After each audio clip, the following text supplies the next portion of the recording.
Praises. I hope everybody's having a blessed day. I wanted to take the moment and have a moment of truth. I was getting a lot of feedback off of that Bible study I did on Ephesians 5 yesterday. Love is a mindset. It's basically about serving. It's how we serve people. And the feedback, I figured it was going to strike a nerve, but there's this one particular individual that spoke something to me, and what was said to me has been resonating in my spirit ever since then. I think it's something I need to talk about. It's something that needs to be addressed.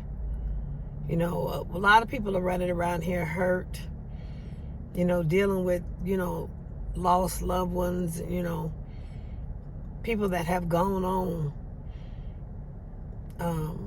I just heard about a man who has been basically grieving for 5 years because his mother was shot to death. And he stays in the neighborhood. They build a memorial to her. So it's always a constant reminder. He's just been stuck for the last 5 years. And men don't deal with trauma too well. They don't handle trauma too well. Because like I said, men are logical. We're all visual. But men are more logical. If it don't make sense to them, they really don't have nothing to do with it. And the fact that his mother was shot, a God-fearing woman, was shot to death, he's stuck. And as a body of Christ, the scripture says, we who are spiritual, we need to be in our word. We need to be able to know how to serve those that have been hurt, that have gone through some pain and trauma. Living traumatic life experiences. Tragedy. Tragedy normally brings people together. But for what? A pity party ain't gonna do nobody no good. We need to know something. And then that's the reason why a lot of people don't deal with people that go through things like grief and stuff, is because they can't relate to it. It's not that they don't care. They can say they send their condolences or whatever, but they don't even know what that means. Because unless you've walked in that person's shoes, unless you've had a close loved one of your own be tragically taken away from you like that, you can't even relate. I was speaking on the heartache and heartbreak, that's coming across the pulpit, because a lot of marriages are being torn. A lot of marriages are breaking up. There's a lot of discord in the home. And we got a lot of preachers, teachers, apostles, evangelists that's trying to keep up, the good walk of faith, I guess, while they still harboring and hanging on to this type of stuff. Nobody ever took time to sit down and heal for themselves. That's why I'm a mental health advocate. We go around and sit and talk to our friends and, people on the street corner, our neighbors and stuff that can't help us. They ain't got no education to help us. They can't even get out of their own mess, let alone help us get out of something or deal with some type of trauma. Insurance pays for mental health. Go see somebody that's got some type of education and can help you deal with this grief. Why run around existing? Just existing on the face of the earth. You got to live. And you can't live in hurt and pain and trauma. Our men. My heart always goes out to our men. I'm a woman. I'm supposed to be a helpmate. God, raised me up to be that. I'm always serving men. And I was raised up amongst men. You know, I know how to work on cars. I was a tomboy. You know, that kind of thing. And, you know, raised up amongst men. That's how I got to be so good in my former profession. I know what they want. I understand their heart. I understand what they need. I understand what they say when they don't say nothing or can't say nothing. I understand their body language. I understand what they mean, you know. So I understand what they ain't saying, because I walk with people. Even when I was in my former profession, I walked with people. There was some that, yeah, they wanted that release, you know. That's what, you know, the start of it. But there was some that just wanted to sit and talk. They was going through some things. There was this one I'll never forget, because he technically took me to be his girlfriend. But, you know, it was on the hush-hush, because who wants to be, you know, claim a prostitute, you know, or whatever. But he was in the military, and he was like the lead, you know, ringleader of the whole group. But while he was leading, he had so much pain on the inside. He got married to the love of his life, who lived in Texas. And she wasn't a wife yet. She wasn't, you know, wife material. All she wanted was the money, the bling bling. You know, she wanted to be a kept woman while he out there fending for his life in the military, learning to serve his country. He's sending the checks home. She's living the life of Riley, you know, always asking for money. She get the money, but she don't pay the bills. You know, always getting, you know, calls from her. This need to be paid, that need, running up credit cards, all this kind of stuff. You know, she was one of those women that was selfish, trying to feed herself. And all he would do was just, you know, he still being the ringleader. He would get that release or whatever. And then as he would sit there in peace and cry, that's all he would do, is cry. I mean, literally cried in his night, in his sleep. Now, granted, I ain't gonna tell nobody that while I was with him. You know, this is back in my days. But when a man is that vulnerable to you, you don't go out and put his business out. Only reason why I'm saying something now is because, you know, it's a learning. It's a learning part. These men hurt too. And if he ain't comfortable around you to be able to be vulnerable and cry in your presence, you ain't nothing but a wet spot. The man is going to be with the one that he's vulnerable with, that he can be vulnerable with, that he can be open with, and he ain't got to worry about, you know, everybody else knowing about it. These men run around here charging hell with a squirt gun, and they ain't got nobody to talk to. They ain't got nobody to tell. Sometimes the stress gets too strong, and I believe that's the reason why hormones and Y's and chromosomes get crossed, and they start wearing attire that they ain't got no business wearing. They start acting in ways that they ain't got no business acting, because, you know, maybe they start expressing that estrogen hormone more than the testosterone hormone. You know, we were born with both hormones, you know, but discipline comes into play, where if God created your outer being to be male, he ain't want you to go spend all this money and have stuff cut off and sewed up and nipped and tucked and everything to be able to present yourself as a female. That's wasting money. That's wasting time. It really is. It's a total waste. Instead of trying to make your outside fit what you feeling on the inside, maybe you need to fix your inside. Maybe you need to find out who you are, find out some generational curses, you know, overcome some things. Because God created you who he wanted you to be. He didn't make no mistake.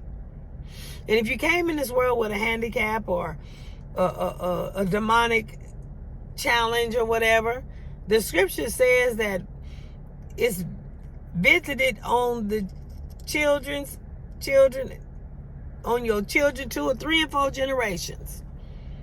So we got to be careful what we doing. We may not have to answer for it now, but our generation will. That's what I'm going to say to the women. We got to be careful who we lay down with, who we sleep with, who we allow to project their spirit into us.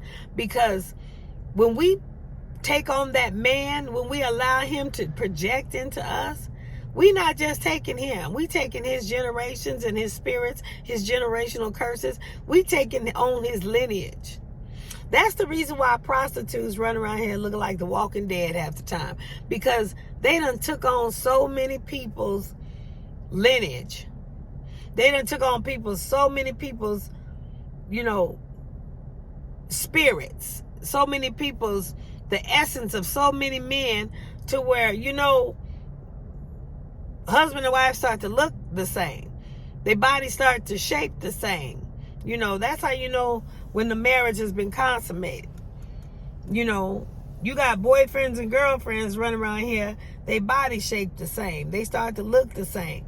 That's because that's marriage. That's consummation. That's what marriage is in the spirit. It ain't going down to the courthouse getting a piece of paper. That's law. But we walk in spirit and in truth. The piece of paper is in truth. The spirit is of God. We joining DNA together to create, a baby. There's a lot of people that are running around, girlfriends looking like they boyfriend, and then they break up and they look like a hot mess. They jump into another. The body don't know. But that's why you got all kind of illnesses taking place in the body. The spirit realm is real. For those who don't believe, it's real.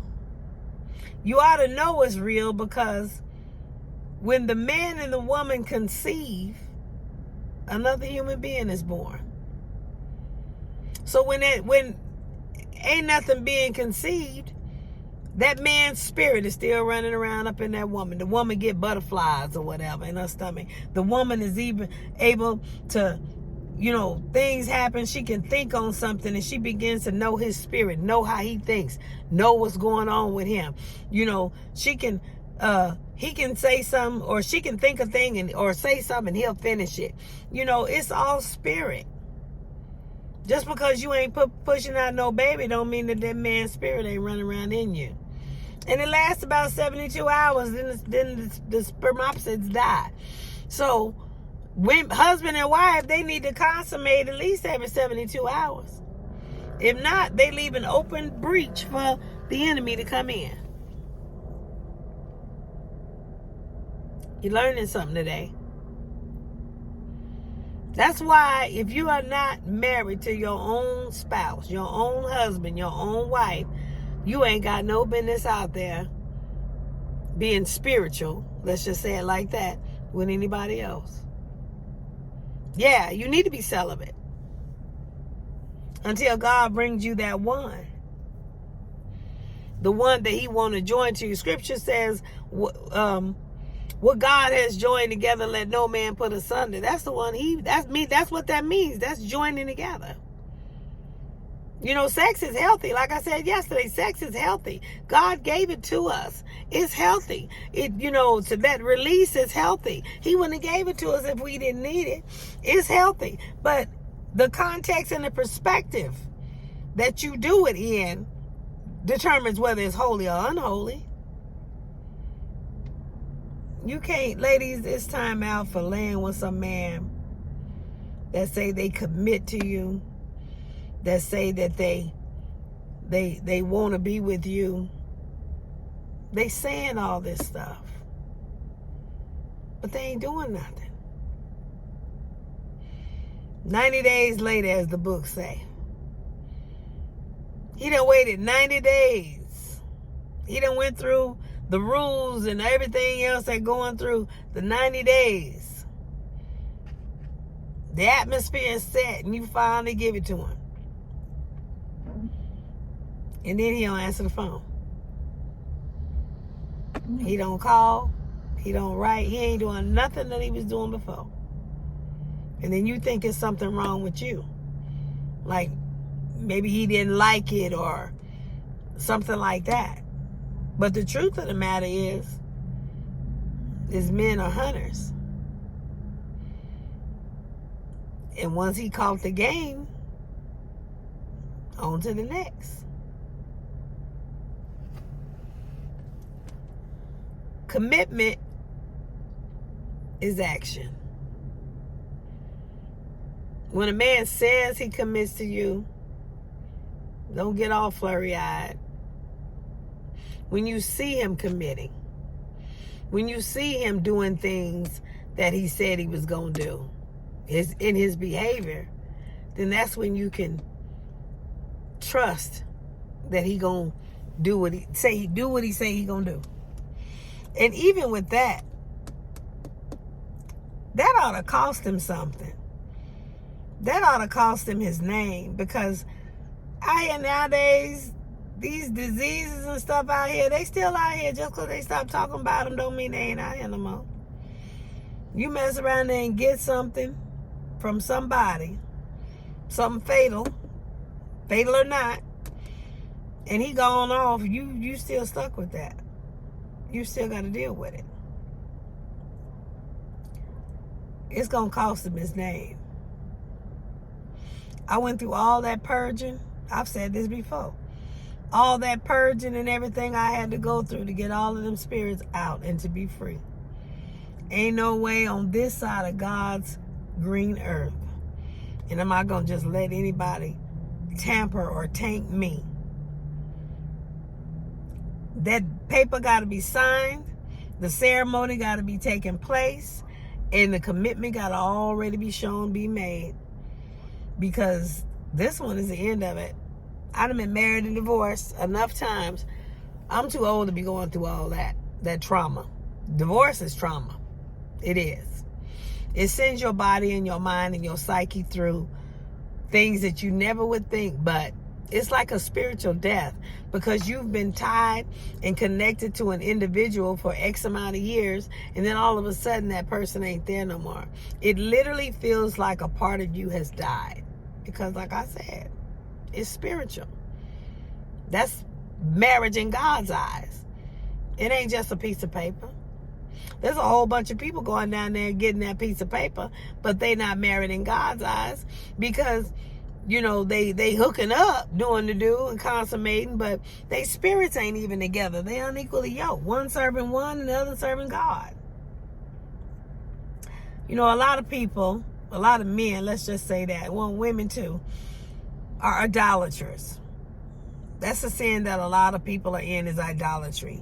Because, you know, they run around serving the things of the flesh. They serving, you know, cars and clothes, and, you know, men normally running around serving money. You can't serve God and money. You got to give it to him. You got to make a decision to give it to him. And men just like to have access to money. They like it in their pocketbook, you know, in their wallet, so that they can do whatever they want to do when they want to do. But when you serving God and the money got to come through provision of God, it disciplines you. You can't just go out there and spend money frivolously. You can't just have holes in your pocket, because if you do, you gonna mess around there. You ain't gonna know when your next money gonna come from, and then you gonna be in the street. We got a lot of men and women going through that cycle where they just spend money frivolously. I'm going through a season right now because, you know, I'm used to having that extra, but I got to discipline myself to make ends meet, even though I'm $1,000 short every month because of, you know, taxes, you know, I owe taxes, you know, I'm in an income bracket where I don't get just all these tax refunds. I'm in an income bracket where I got to pay Uncle Sam. So, I'm in a situation with that, and then the car license plates come up, you know, it ain't on 200-300, it's 500. So, and then my school. So, I'm in a situation where I got to be mindful of my income, mindful of my money. I can't just go stop at McDonald's or Jack in the Box or anything I want to do driving down the street. If I want to eat like that, I got to actually prepare my meal. I got to make my meal at home. Freezers, 2 or 3 freezers full of food. So it ain't like I'm starving.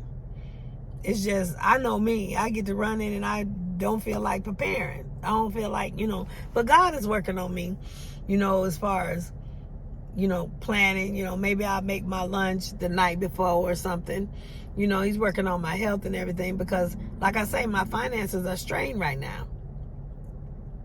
When you're running around, let me see how I'm going to say this. When you running around preaching and teaching the truth, you ain't got too many people that want to slap you with a love offering. Because they cut up. They all cut up on the inside. And that's what the tithe is for the house of God. To take care of the house of God, the kingdom. The offering is supposed to be for the minister, the one that speaks into your life. That's why I don't take a salary. I'm not going to sit up here and say, okay, y'all going to pay me $1,000 a month to do this. I don't pimp God. But I do live off love offerings. I get love offerings everywhere. I got my Bible study. I've been going there doing that almost, over 10 years now. And they don't have much. They on fixed income. They give, a little bit here and there or whatever, a blessing here and there. Some of them pay their tithes into me or give their tithes or whatever. But for the most part, a lot of them give food. My pantry is supplied by them. People have seen my pantry, my garage. Evangelist Pam came over and helped a sister out because I had so much going on to where I didn't have time to go out and organize that pantry. Her and my daughter got in there and they straightened it up to where I can get my car in there because they got tired of sitting in this car. This is real leather. You sitting here without no pants or no covering, you gonna feel something. It's gonna let you know it's real leather. So it make you holler, and I ain't talking about no Holy Ghost holler either. So she helped me get it in the garage, so at least it'd be cool when I'm coming out. And we just have to worry about when I'm out and about and stuff like that. But my pantry was supplied by basically my Bible study. That what I ain't picked up, around along the way. You got to learn to give, to be a blessing to the prophet or the one that speaks into your life. If you're not being a blessing and being to the prophet or the one that's going to God for you or speaking into your life, then that's the reason why all manner of hell is taking place in your life. We got to take time out and learn to bless those that go to God for us and speak over us. I always bless my rabbi best I can, but anybody else, I give love offerings when they come bless the house. But like I say, I can't teach you something that I don't believe in myself. But in that, I'm an infidel because I give love offerings because I don't want everybody else to go through what I'm going through. Plus, I want to bless the minister of God, because that's how they work. That's their office. That's how they get paid from God. Is, I think it's Timothy talking about a workman's hired. It deserves his hire or something like that. So a love offering, that's how they get paid. Off my heart, give them a love offering. They came and did the work. People don't work for free. People don't, if I ran around preaching all the time for free, I wouldn't be where I'm at. I'm just saying a love offer means I don't put a stamp on what I'm to get. Whatever God lays on their heart is what they give.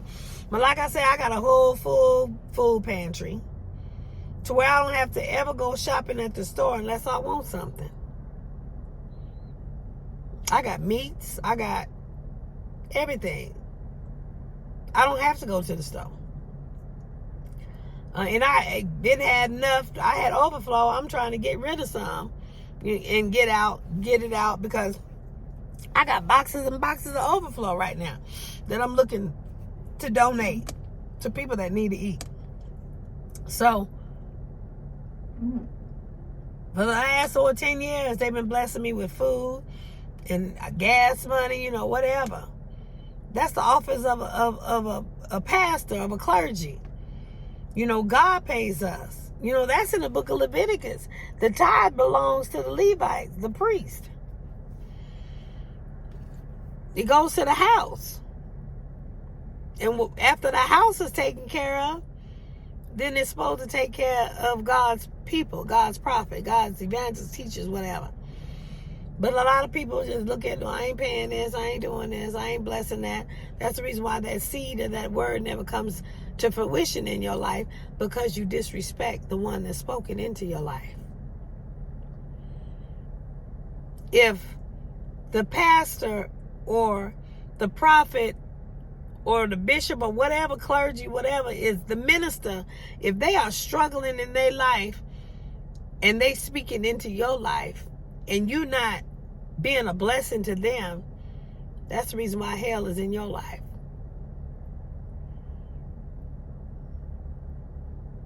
I can't put it no plainer than that.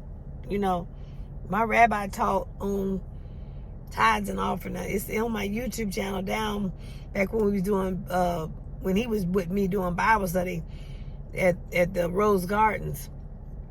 Go on down there and listen to that. If you are dealing with hindering spirits, if you're dealing with all kind of witchcraft, if you're dealing with all kind of stuff coming at you, you robbing Peter to pay Paul, if you are going through all kind of health or all kind of evil in your life, it may be because you ain't blessing the one that's going to God for you. How can they hear unless they have a preacher? You ain't heard nothing. You ain't planted into the minister. You too busy worried about what the minister got and what the minister driving, and how you not supporting that. Here we go again with that. What we won't do. We won't put gas in the minister's Cadillac. Like I say, I keep gas. I'm gonna say God keeps gas in my Cadillac. I ain't got to worry about no offering plate. Matter of fact, like I say, I cut it out. People know what to do. They put it in the offering plate. They don't put it in the offering plate. That's because they ain't got the mind of giving. They ain't in the word. If you ain't serving the word and being obedient with the word, that's why hell is in your life anyway. I'm just trying to give a moment of truth. That message yesterday stirred up some feedback, I guess it hit nerves. Love is a mindset. You got to first have love on the inside of you first to even recognize what love is. Love is not sex. Just running around going to go have that release. That's why men can do it and go on about their business, because they logical. The logic in that is to release themselves, release some stress, and go on about their business. Go on and continue chasing the bag. Women are emotional.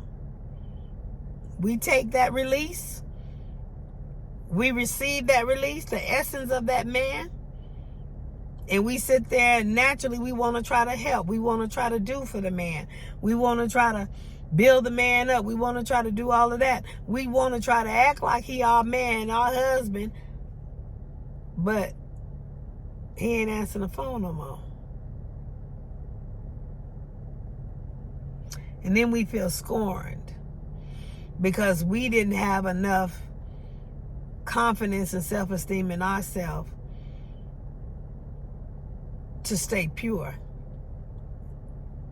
until we received our spouse, our husband. Men are the same way. Thinking about Samson and Delilah. He finally went on and told that woman what God say don't tell. And she took it, his strength and everything. Every time he was with her, every time he slept with her, he was losing strength because she wasn't for him. She was just using him to try to bring him down. Anytime a man sleeps with a woman that is not his wife, he loses strength. That's why you got to make sure she's your wife. You got to make sure she in your corner. You got to be able to trust that if you go out of town, that you ain't going to come home and find somebody in your bed.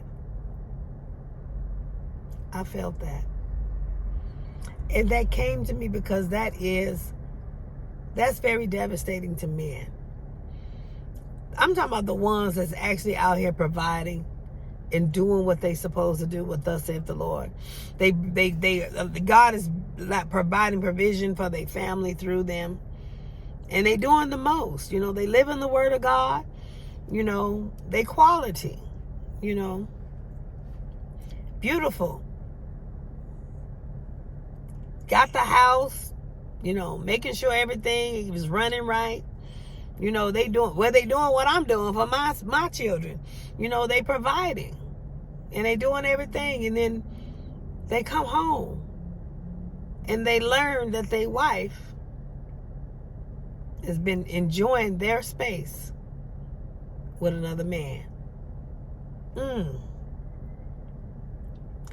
Been enjoying their provision with another man.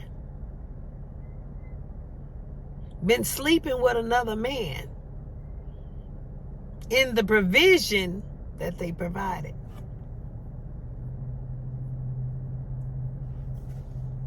That's devastating to a man, because men aren't emotional. They're logical. It doesn't make sense to them. They've done all that they were required to do. They continue to do. They following the word of God. They doing what they're supposed to do. They're praying. They're being providers. And they come home and their wife, or the woman that they married, because that ain't their wife. You know, that's bounds for divorce. Grounds for divorce is infidelity, sexual immorality. So they doing all of this for somebody that ain't their wife. So it's devastating to them. It doesn't make sense. You know, remember, men aren't emotional. A lot of them don't even sit on that side. They don't even build their emotions up. So they lean left brain, which is left logic, and it don't make sense to them. That they giving the woman everything that he thought, logic, he thought that she needed, and she, you know, supplied all of her need according to what he could do, his riches and glory. He supplied all of it. And meanwhile, she having the recreation, the feel of a husband with somebody else. She consummating with somebody else while she living in another man's house. That's devastating to them. They don't understand it. And they pray to God. Like, Lord, why? Why? And I can hear the Lord say, because you joined that, not me.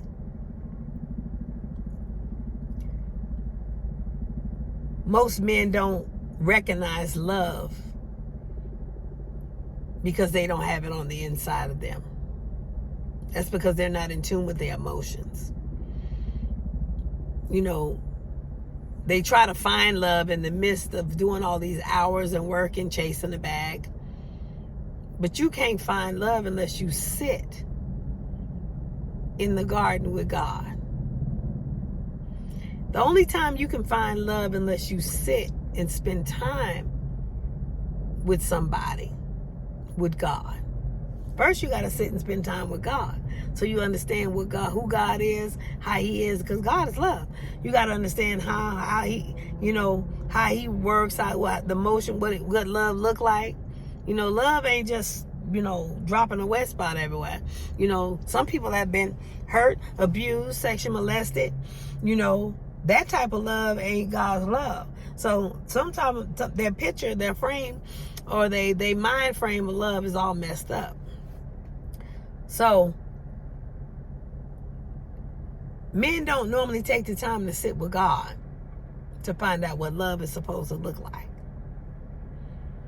So therefore, they go out there and marry something that feels good to them. Or they marry the one that's always been there. Or they marry the one that's, trophy or fits the description of the type of woman that he wants. But this woman can't mirror him. What I mean by that is, for example, my husband is going to be my strength where I'm weak. And I'm going to be his strength where he's weak. That means when you put the two of us together, a jigsaw puzzle, you can't put two sides, they slide apart. Two jigsaw puzzles coming together. It locks. So, as I submit to my husband, I can feel confident in that because where I'm weak, he's strong. Same with him. I ain't got to say nothing about his weakness. I ain't got to, take his manhood or blast him out or anything. But I understand where he's weak at, and I just get up and do. And normally, I'm going to say a good wife, because she ain't trying to be all out there in front.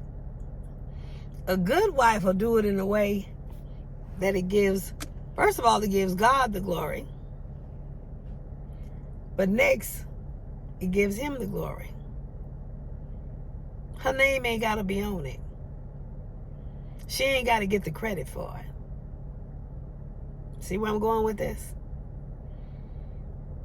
That's how a woman can change a man's mind.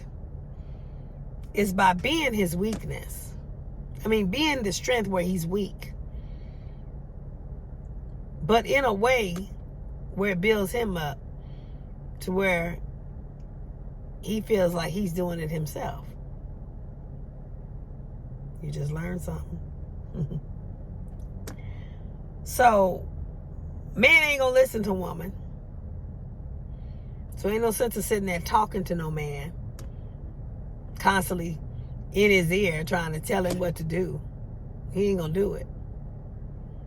What a woman can do is show a man.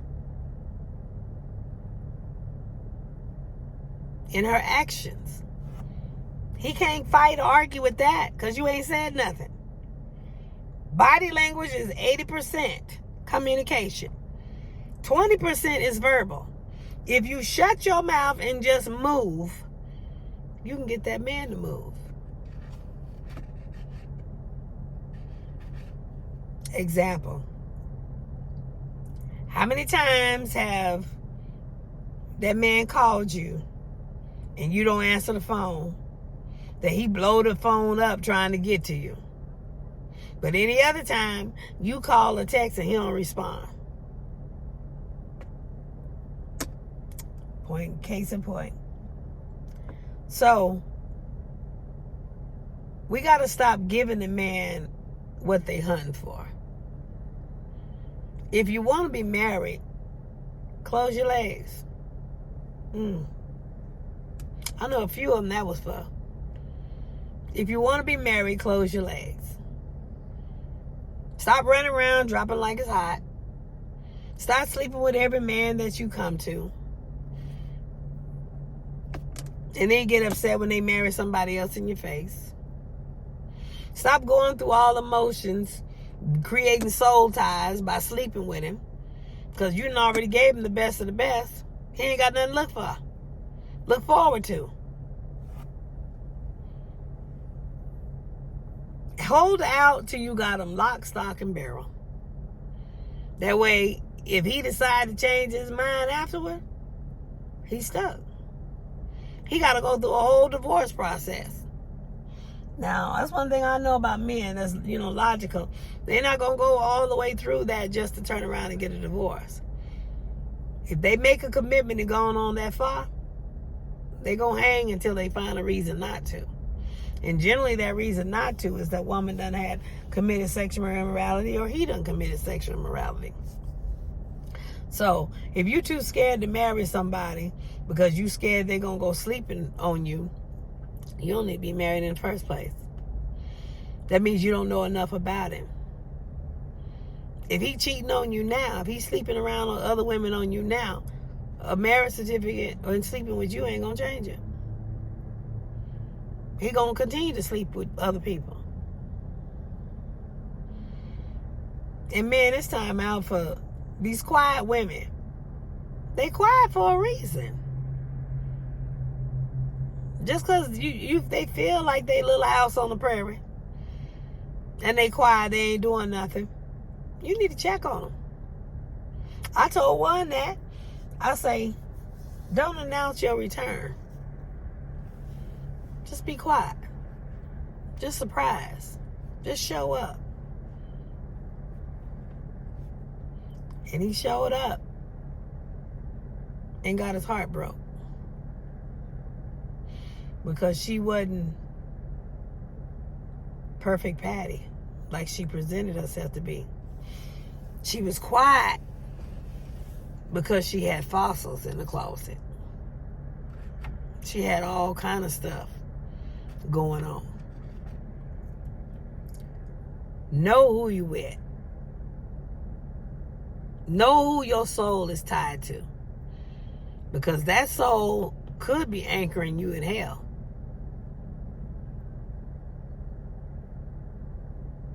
Like I was saying, y'all, we got to learn people's love languages. When we learn their love languages, then we can love them in that place and they can relate and they'll hear us.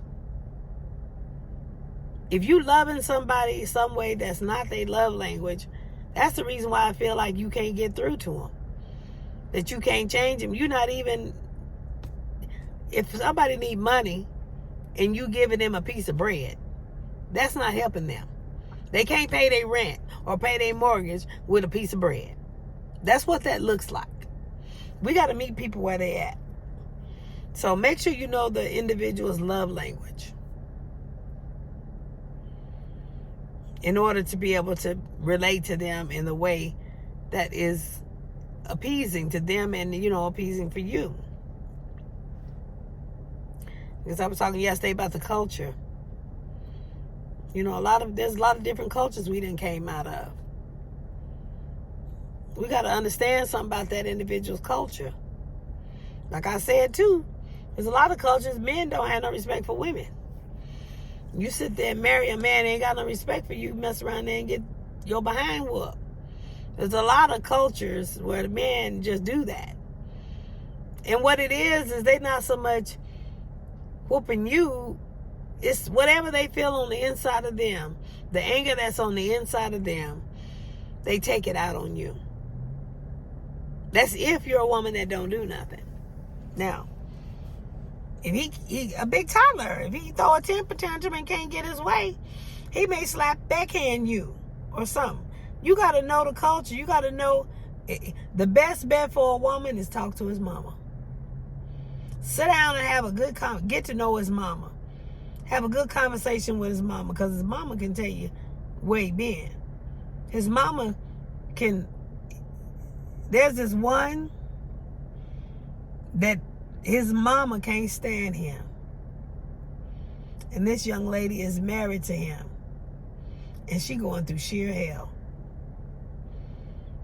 Ain't nowhere in the world I'm going to marry somebody that they mama can't stand them if they mama is doing right. Let's just say, if she is a believer in the admonition of the Lord.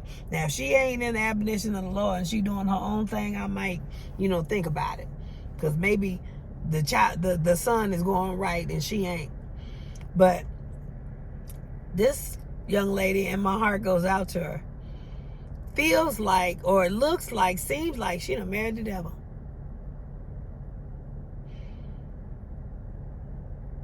She got ways to get out because he done committed sexual immorality. That's grounds for divorce. But she's still trying to keep it together, hold it down, keep her family together. You're not going to save a man like that. Just by staying with him, you're not going to save him. You can keep praying. If God want to go ahead and change him, that'll work, But And the scriptures say if they want to stay with you, go ahead and stay. But he done already breached contract. He already done slept with other women. Sleep with people when he get ready. Spirit of lust on him. All she doing is wasting her life. She need to get with God and do the call of God that's on her life. Domestic violence is never the reason to stay in a relationship. Because, we believers and we stand in a relationship, domestic violence normally ends in being a fatality. You shouldn't have to lose your life behind the ignorance of somebody else. Or because you made a mistake in your decision, your choice in marrying this individual. I could say always go to God. Always.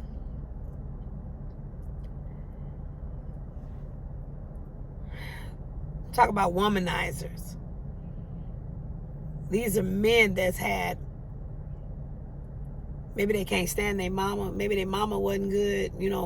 Maybe their mama mistreated them. Maybe they saw their mama do something that was disrespectful to their father or whatever. So they have a mindset about women to where they're able to be around women, to use women to serve them or be a garbage pail for them, or have their children, their lineage, but they never get close to the woman.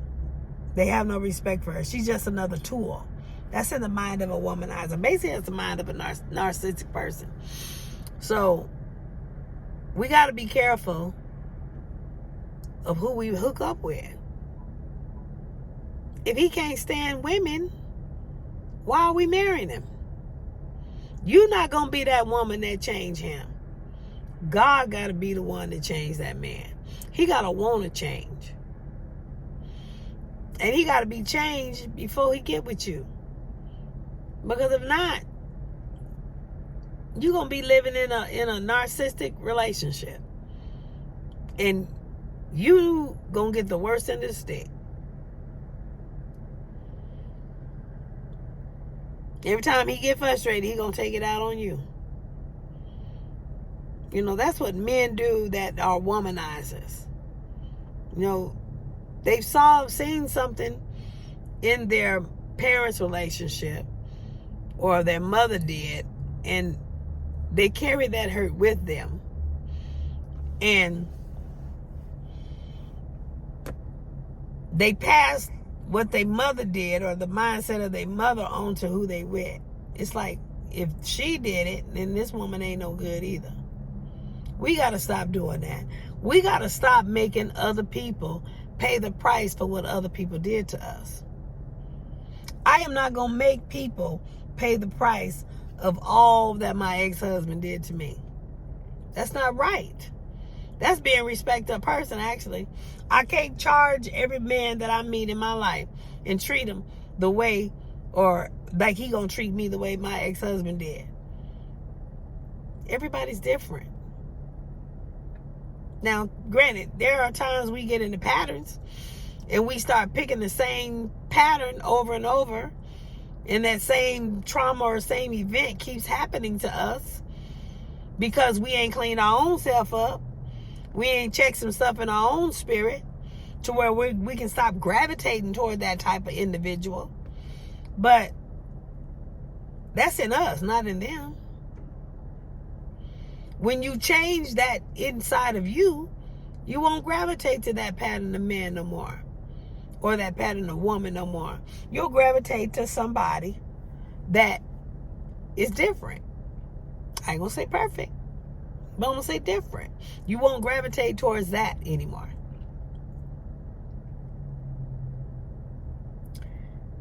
And women, we gotta learn to walk with our men. We gotta learn to let them know that we're in their corner. I'm quick to shake the dust.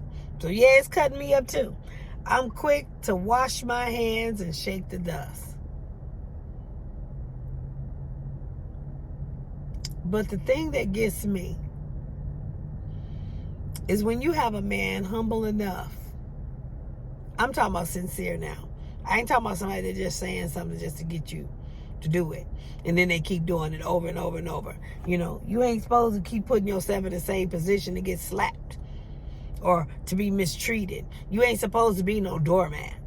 But when you have a man that is humble enough that he can give you his heart and say, work with me. That's grace. I got to give grace. I got to give forgiveness. That looks like love to me, because that's my father. That's how my father is. I'm say that's how you fall in love for real. Not because you looking at somebody and you burning, as Paul say. You jonesing, you know. The world say you horny. That ain't love. I guess I better work on pulpit protocol. Just because your body, your flesh is on fire, that's not love. But when you can see a man's faults or a female's faults, and you can love them anyway, that's love. Jesus was on the cross. He looked bloody. He was doing what he came to do. He was doing his purpose. He was unrecognizable. He knew that he could get down at any given time. But the one thing that kept him up there was love. He knew he could get down, but he chose to stay up there. Like me. I know I can walk away. I know I can shake the dust. I know I ain't got to put up with none of this stuff that's going on in my life. I can walk away and do me. And in a maybe a week, everything will be put back together. I know that I can do that. But because I choose to stay, because I choose to continue to walk with people, that's love. And I ain't gonna be no fool. When it gets to be where I have to, you know, maybe I gotta lose my house or lose my transportation, because without my transportation, I ain't got no job. Yeah, I got to move. I got to go. You know, I can, love squeeze, did the olive squeeze until the oil just runs out. Yeah. But if people don't love you, if they're not celebrating you, then you're dealing with people that's just tolerating you. And God ain't never called you to be with that. He said, give, and it shall be given unto you. Good measure, pressed down, shaken together, running over, shall men give into your bosom. If you're not experiencing that, you in the wrong culture. You in the wrong atmosphere. You ain't among the right hands, because God can't use those hands. And if God can't use those hands to bless you, it's time to move. That's what some of us do. We overstay our welcome in a place until the bottom falls out. And then we got to pick ourselves up and start all over again.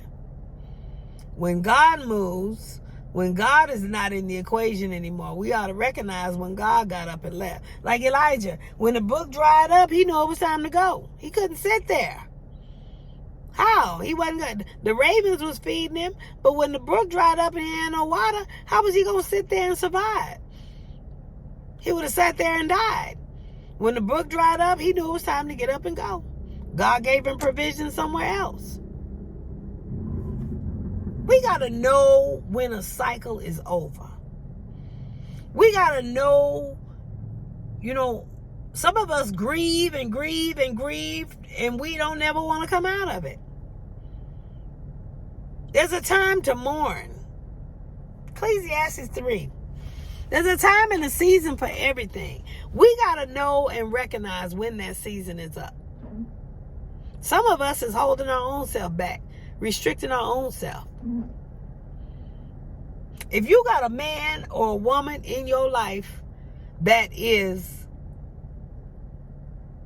God-fearing and loving and doing what they supposed to do, and you sitting up wanting somebody, God done set this individual in your life, you may better wake up. Because if you don't wake up and that individual is gone, that ain't on them, that's on you. People are not going to sit and waste their life. That's a lesson that I learned a lot about. Most of my life, I'm 52 years old, most of my life I have spent in that area as far as relationships. Most of my life I've spent waiting on somebody else. Waiting for somebody to do something. Listening to the sweet nothings in my ear. Waiting. One relationship was 11 years. 11 long years I waited for this individual to honor their word. 11 years.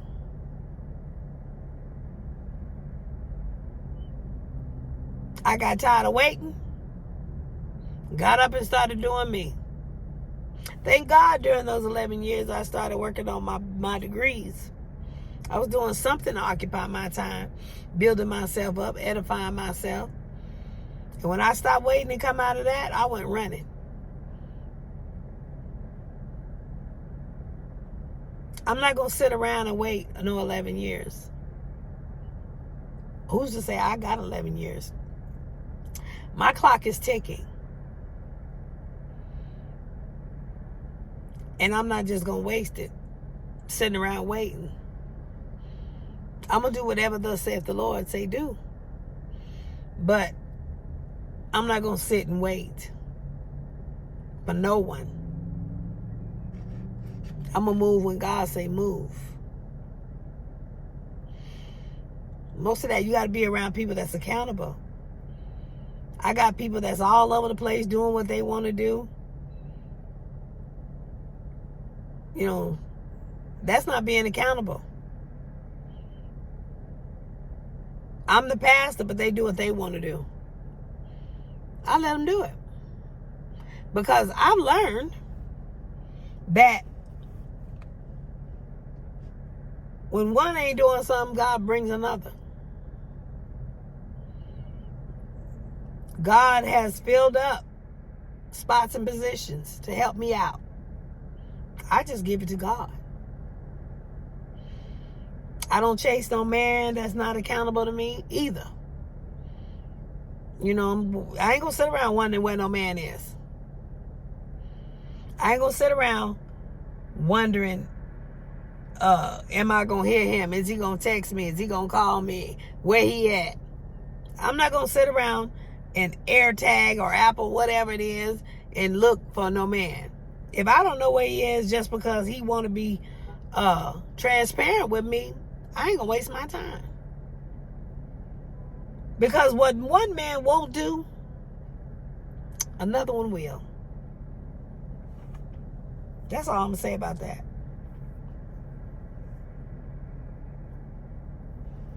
A lot of these men run around serving money, like I said, idolatry. And they can't serve God in money. So a lot of women are sitting around waiting until the man makes the bag.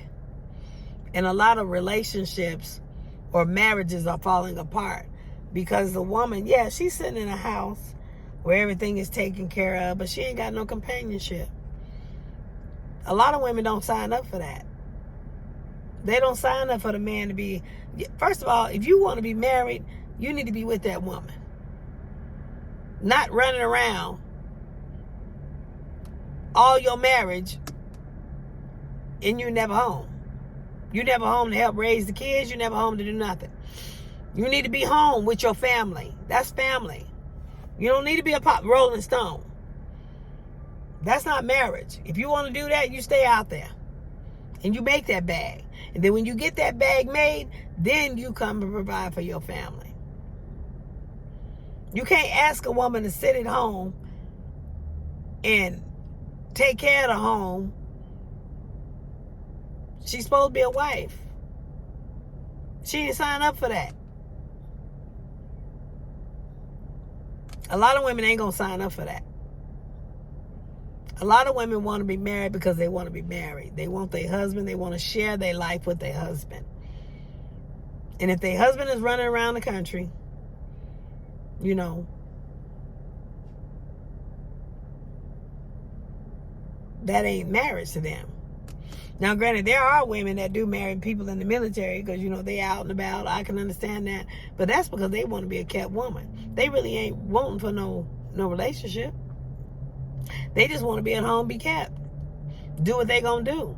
While a man out doing what he doing, trust and believe they doing what they want to do. Trust and believe whatever that man ain't giving them, they getting it from somewhere else. And vice versa. Just like men, when they ain't getting it at home, you can't find it. Prostitutes wouldn't have a position if there wasn't a demand. I'm just saying. There would be no such thing as a prostitute if there wasn't a demand.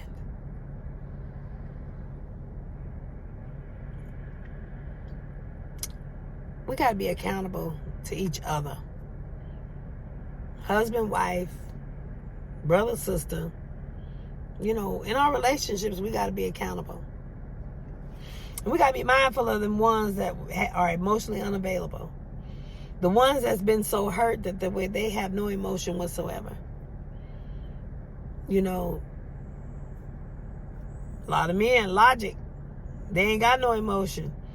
They come drop a seed and keep it pushing. You can't get them to talk. You can't get them to open up. You can't get them because they have nothing. they just emotionally dead.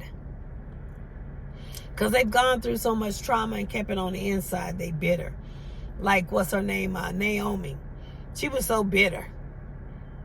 Just bitter. Just all them people, men and everything in her life died around her. She's just so bitter. Don't nobody want to be around that. And they set up by themselves. Some of them with a whole bunch of cats. That's what keeps them company. Because don't nobody else want to be in that. You can't be emotionally unavailable and live. You got to have some emotion. You got to be able to love. You got to be able to, you know, we can get angry about some things, just don't wrath. You know, God wouldn't give us emotions if they wasn't needed, if they wasn't important. Everything God gave us, everything God created was good. That's what we got to understand. Everything that we feel is good as long as it's in the perspective that He created it for. And not perverted by the enemy, our flesh, our mindset. We can kill the flesh and be celibate and all we want to. But when our flesh gets too bound up, either we pervert it with sex or it does something else in our body, maybe a heart attack or ulcers or kidney problems or whatever. It'll manifest somewhere else. God created it to flow, and if it ain't flowing the way God created it to flow, it's going to come out some other way. We just got to make sure everything we do is in the glory of God. He didn't tell us to take everything away from us. He created, let me say, categories and perceptions to use it in. A lot of us ain't married because we're too busy being selfish. Stop being selfish. Serve one another. And then you'll get that relationship that he created for you. And you'll be able to do what a lot of us running around in sin doing.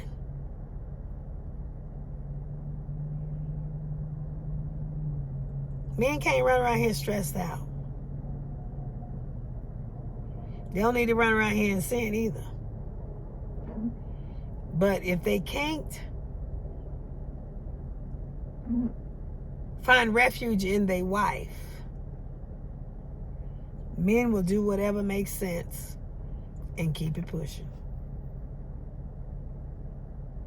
There are some that are in the Word of God for real, and they hold it all on the inside. And before you know it, they have a heart attack because they have the fear and the reverence of God, and they won't go out and do things. They don't masturbate. They don't do all those type of things. But then next thing you know, they died too soon because they held all that in.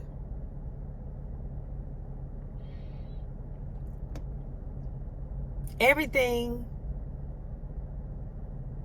was good. We got to stop trying to live outside the box that God created for us to live. We putting a stamp on holiness that God didn't call for. He said, be fruitful and multiply. First of all, he joined Adam and Eve. He said, man should not live alone. He joined Adam and Eve. Be fruitful and multiply. That's the design God created. We out here doing something else. We have a lot of health problems, a lot of health issues, because we're trying to, hold or handle a level of stress that we wasn't created to handle. And stress kills. Stress will kill you. Now, I'm not saying everybody run around and have sex. I hope y'all listening to me. Fine, if you are having those cravings, if you got all the stress in your life and that's what you want to do, fornication ain't it. Adultery ain't it. If that's what you want to do, you need to get with God so you can do it in the way that it's supposed to be done. Why go to hell when you can do it in the admonition of the Lord?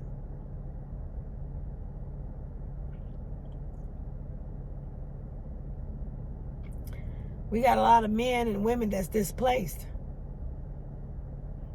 Divorce displaces people. Like I said before, it makes it feel like somebody done died. I was with mine 20 years. And for the first 7 to 10 years, I want to say that might be why I waited for 11 years. No, because I didn't meet that one, 2 years. So it'd been about 13 years. So feeling like a whole body just died out inside of me, because you're so used to being with that one. You're used to being, my children's father, the family intact, the family whole. And when the family disperses or it breaks up, it's a spiritual death. There's a grieving process that has to be gone through. But you ain't supposed to stay there. Because if you stay there looking at life through shattered lenses, which is replication of a broken heart, if you keep staying there looking at life through distortion, hurt and pain, you're going to miss the blessing that God had for you. You can't see the blessing that God had for you. And eventually that individual will get tired and walk away. Because who are you to put that individual's life on hold?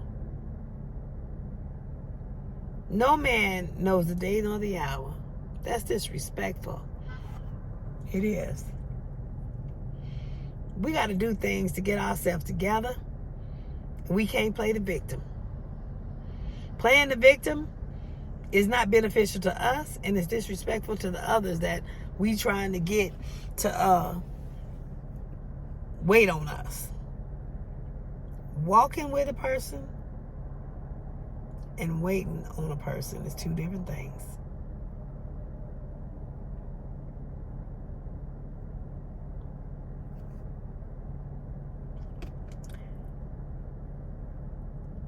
It's almost, I'm going to close, but what I did want to say is there's a lot of women that's sitting around, and men too, that's sitting around hurting because that man or that woman didn't know how to love them. A lot of men and women have been hurt by other men and women who didn't know how to love them. Learn their love language. Know what your love language is.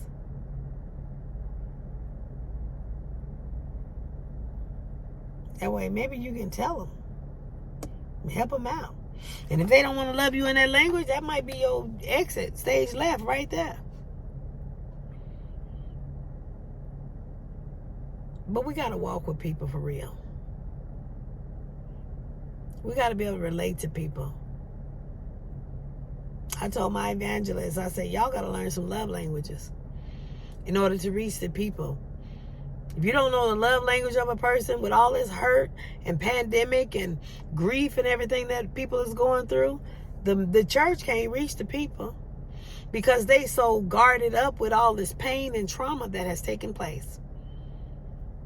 You got to learn the love language. That's your door. That's your breach in. You got to get close enough to learn the love language. To be able to start breaking down all of that witchcraft, all of that hurt, that pain, that trauma, that abuse, that, all of that. You got to be able to start loving people in their love language. It breaks them down. They start to melt. Like I say, I was trying to be mad. But this individual knows my love language. And right now, it's melting my heart. Now, I ain't gonna say if he keep going on and on and on, years later, we still in the same spot, that it's gonna continue to melt my heart. Because sometimes you need to make a decision to do something different so you ain't living your life in a restrictive atmosphere. I'm not gonna sit around and wait 11 years again. That's not gonna happen. But I'm about to get in my own woman cave, I guess. I got some things to do. And that should be enough time to work some things out. If not, God will show me something else. Anyway, like I said, I'm going to get off of here. It's an hour and 15 minutes. But I just want to come on here for a moment of truth.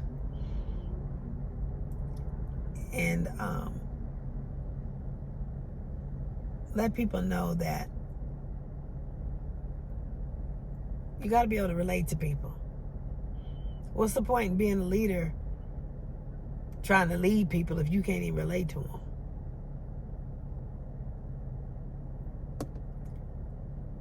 You got to be able to love people.